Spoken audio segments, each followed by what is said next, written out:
It's interesting listening to everyone's perspective on the Super Bowl coming up. I was on with Rich Orenberg. Of course, we do our Hartman and Rich O show out of San Diego Monday through Friday. We're out on Radio Row Wednesday, Thursday, Friday. I'll be honest with you, we didn't do a whole lot of breaking down on this game. And at least from my perspective, part of it is, Geoff, when I look at these two teams, and I know, and we just heard Joy Taylor, and she's picking the Bengals. There are a lot of people picking the Bengals right now. But if you take a step back and you look at these two rosters, and you're trying to be objective, and I know there's a lot of Bengals fans out there. I see a Rams fan out there right now, next to a Raiders fan apparently. Interesting.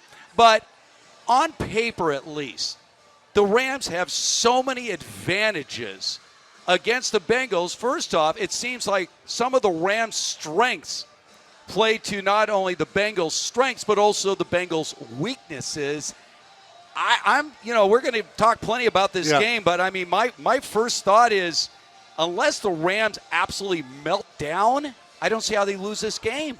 Go back to last year, right? So the Chiefs' offensive line got really beat up in the playoffs, and they entered the Super Bowl last year against Tampa Bay. And everyone said, hey, guys, the Chiefs' offensive line is going to matter. If the Chiefs lose, it's because their offensive line can't block anyone. And for this week, the Bengals' offensive line is worse than the Chiefs had last year. They're with a bunch of starters. And everyone's like, yeah, it doesn't matter because of Joe Burrow. The Rams are better on the offensive line, the defensive line, the defense as a whole, the pass defense. They have Cooper Kupp, who's the best wide receiver in all the NFL. Matt Stafford, who's been better than Joe Burrow in the playoffs so far. He's exceeded my expectations for how good I thought he could play in the postseason. A coaching staff that was here a couple years ago and has said, we learned from over-preparing against the Patriots. And everyone's like, well, they have Joe Burrow. I get that Joe Burrow, and I play with quarterbacks like Eli Manning, who was like this, where they're so confident that you as a team become confident. No matter what happens, we're going to win this game. But you're not winning this game if you get hit 16 times. Look, the Raiders, Titans, and Chiefs, who the Bengals have all beaten, they could rush the passer and had no pass defense behind that. The Rams have a pass defense. Well, they have a pass defense, including probably the best cover guy in the league in Jalen Ramsey. Here's the thing about the Bengals in this postseason run. They've won 3 games. They've scored 5 touchdowns. They have 12 field goals. Yes. McPherson has been a perfect 12 for 12. The rookie has been spectacular for this game. In fact, some people were asking me after the AFC Championship game, could a kicker win the MVP award in a Super Bowl? And I said, if the final score is 15-13, he has 5 field goals or something like that. Yes. But the fact is, in 3 playoff games, the Bengals have only gotten the end zone 5 times. I think a couple of those against Kansas City were off turnovers, right? Yes. And so that's look. It's okay to admit that luck is part of this, right? Even when we go back to 2018, right? The Patriots, D Ford's offsides, otherwise that game's over. They go to overtime, beat Kansas City, beat the Rams. The following season, Kansas City is going to be the 3 seed. The Dolphins go into New England and beat New England in Week 17. Chiefs are now the 2 seed, get a bye, and then Tennessee beats both the Baltimore and New England, and the Chiefs face a 5 or 6 seed in the Titans. Go back to last year, right? Chiefs offensive line so beat up for Tampa Bay.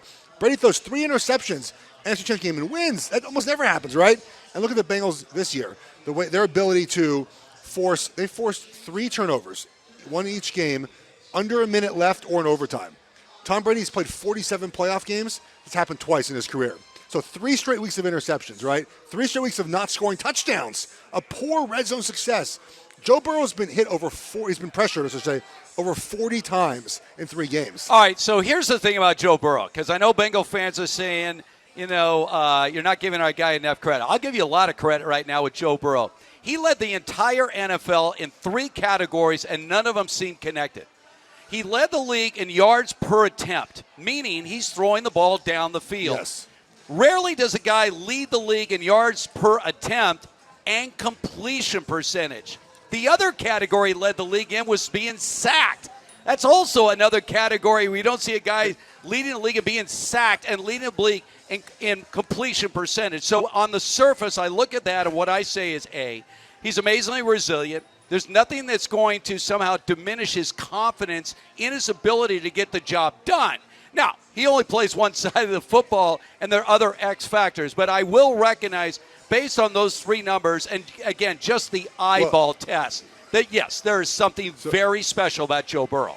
So the reason I think Joe Burrow throws for a lot of yards in this game, I think his total is 275, somewhere around there. Depends right. what book you know. Fox bet is 275 and a half, is because of the sack. So against Tennessee a couple weekends ago, he was sacked 9 times. They scored 19 points. He threw for 348 yards. Yeah. The reason why is when you get sacked, you go backwards, right? To make up the difference, you got to throw the ball. So there's more opportunity to get a lot of yards, and that's why I think the yards per attempt. If you get behind the sticks, which they were because they got sacked so much, he makes that up obviously in a lot of deep passes. The thing that Burrow has done best, again, this is what he's done, is he has made his team believe, and that's very important in these moments, right? Because they have been the underdog now in 2 straight playoff games, and now a third one this weekend. They're down 21-3 in Kansas City, and they didn't quit, right? There was nothing that they did that said, hey, you know what, we're going to win this game, because when you have a quarterback like Burrow, you always think you can win.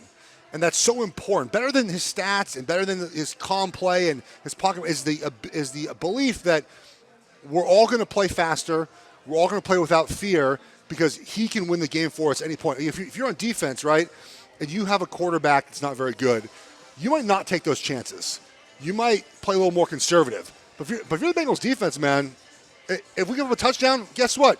Joe will save us the next drive. So like that confidence, in my opinion, is what he has done more than anything else for this team. Well, last Saturday when we were talking about the AFC Championship game for the previous week, everyone was still shaking their head like, what happened? What happened to Patrick Mahomes? We've never seen a quarterback of that caliber and that magnitude of a game pull a Jekyll and Hyde the way Mahomes did. Not good. And you told me that, you saw there were open receivers, especially on that last drive, and he just did not pull the trigger.